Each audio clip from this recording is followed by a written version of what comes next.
So the prompt we chose for the essay was analyze the ways in which the political, economic, and diplomatic crises of the 1780s shaped the provisions of the United States Constitution.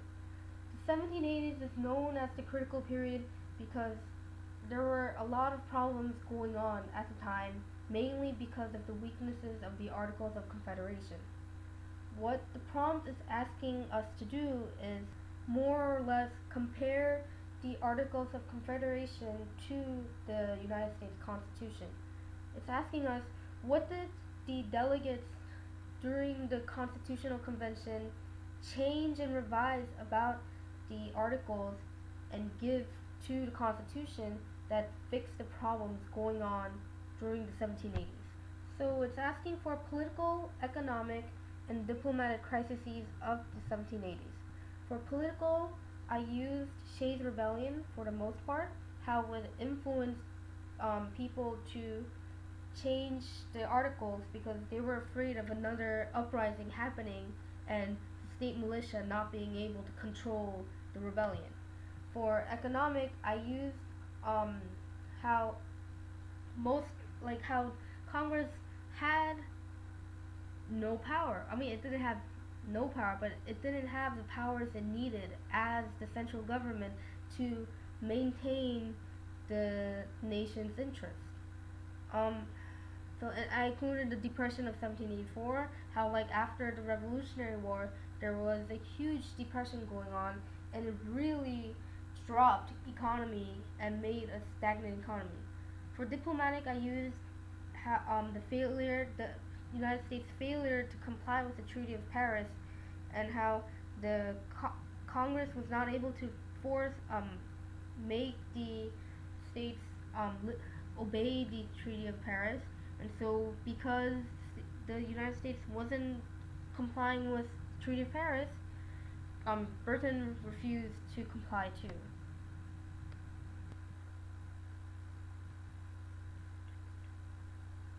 So here's my essay. After the end of the Revolutionary War and the signing of the Treaty of Paris, the former British colonies proceeded to organize a new government to represent their newly liberated people. Congress created the Articles of Confederation, which placed much of the power on the individual states and purposely kept the central government weak to protect against tyrannies. The period after it was ratified is known as the critical period, for it was a time of great dispute and problems over things both political and economical, both domestic and foreign. During this time, it would have been a misnomer to call the country the United States because the states were far from united. Loosely bound by the Articles and only interested in its own economic pursuits, each state regarded the others with suspicions and competed against each other by placing tariffs and other restrictions to prevent interstate trade. Congress was powerless to enforce anything as most of the powers went to the states, and the states refused to work together or listen to Congress. Eventually, Congress was forced to acknowledge that the Articles was in great need of change and called for a convention to revise the Confederacy. The failures and disunity under the Articles of Confederation caused the delegates attending the Constitutional Convention to re-examine and revise previous faults of the Articles and create a lasting federal government that was strong enough to assert its power and resolve political, economic, and diplomatic crises. This is my thesis. The failures and disunity under the Articles of Confederation caused delegates attending blah blah blah blah blah.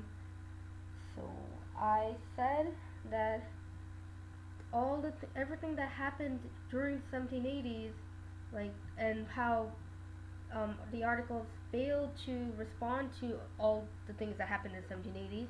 So it made the Constitution stronger than the Articles, much stronger than the Articles, and how it was now able to assert its power, so it could resolve all these problems and crises going on in the future.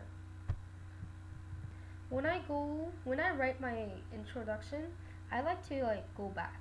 So even though it's asking me about the 1780s, I kind of went a little more back to address how the Treaty of Paris and all that at the end of the Revolutionary War, how they had to create a new government of their own.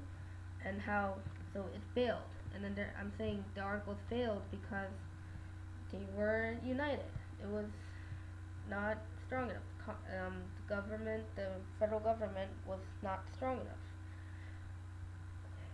So political issues during the 1780s were not resolved because of the federal government's weaknesses, and as a result, the Constitution strengthened Congress. The Confederation was a unicameral. How do you say it? Unicameral, bicameral, unicameral legislature with no provisions for an executive or judicial branch. This lacked the power. The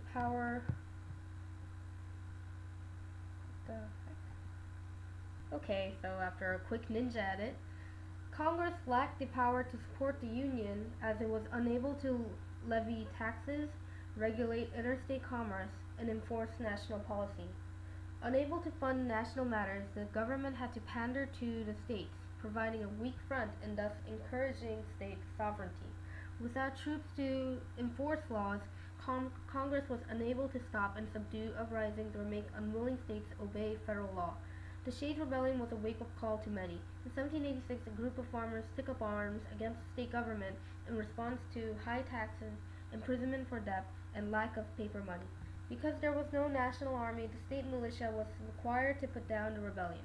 People were worried another rebellion might occur, and this time the state militia would not be enough to stop it. So they called for revisions to the Confederacy.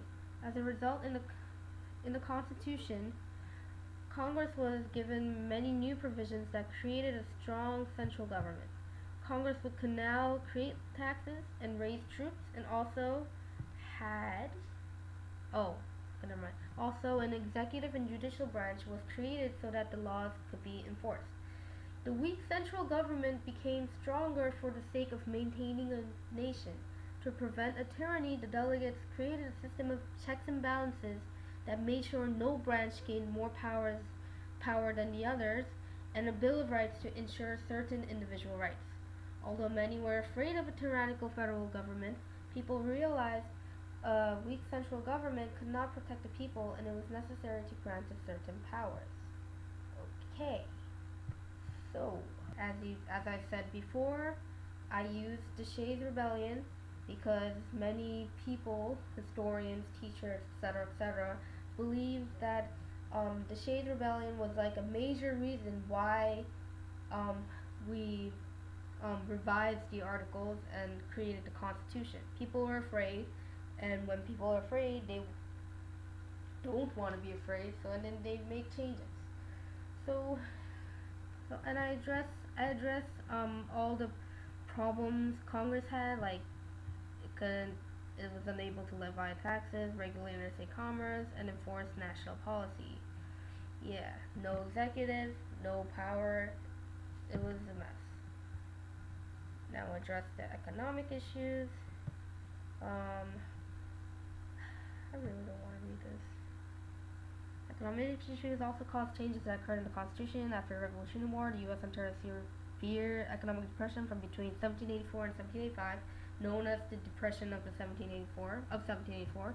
Many of the states had borrowed from private creditors to fund the war and soon realized they were unable to repay their debts. Instead of working together to reduce the national debt, each state imposed their own version of tariffs against other states to raise revenue. By working against each other, the states actually harmed their chances of salvaging their economy. No national bank nor the ability to raise taxes meant the federal government could not raise money to pay off debt. Each state had their own currency that had varying rates and printed worthless paper money instead of hard currency. To prevent this from happening again, the new government was given taxing power so that it could raise revenue and pay off old war debts. The Congress under the Constitution was able to regulate interstate foreign commerce under the Commercial Compromise. It also allowed only Congress to coin money so that the previous varying rates of currency and tariffs would not happen again. The delegates of the Constitutional Convention prevented squabbling states to fight over economic policies and trade by giving the power to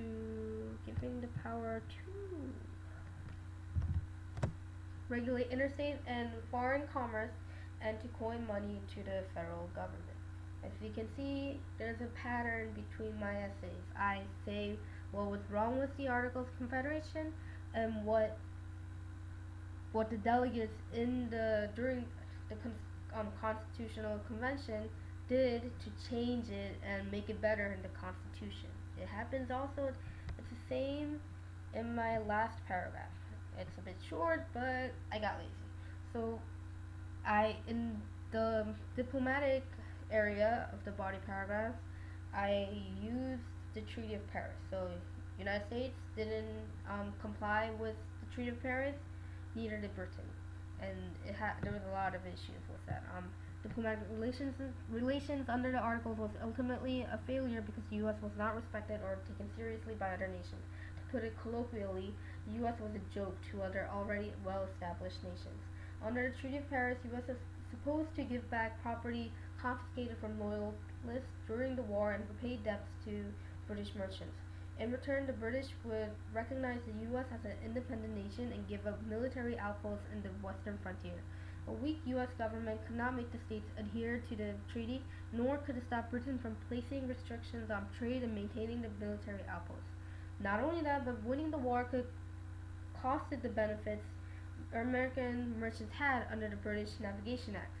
British imports fell off sharply and led to a stagnant American economy. Under the Constitution, an executive branch made it possible to enforce laws, and giving the power to regulate foreign commerce to Congress allowed the federal government to settle diplomatic relations with Great Britain. So once again, problems with articles, how the Constitution fixed it. Finally, we reach a conclusion. The issues under the Articles of Confederation allowed Congress to learn from its mistakes and create the Constitution which resolved most problems during the critical period. So, restate my thesis. Under the Constitution, Congress was able to resolve political issues, stabilize the American economy, and maintain diplomatic relations. The conclusion doesn't have to be that long because by the time the like the 8-push grader reads it, he or she is not really going to care. I mean, they have a ton of essays to grade, so the conclusion is just there to finish the essay. Okay, it's not a big deal. Don't make a big deal out of it.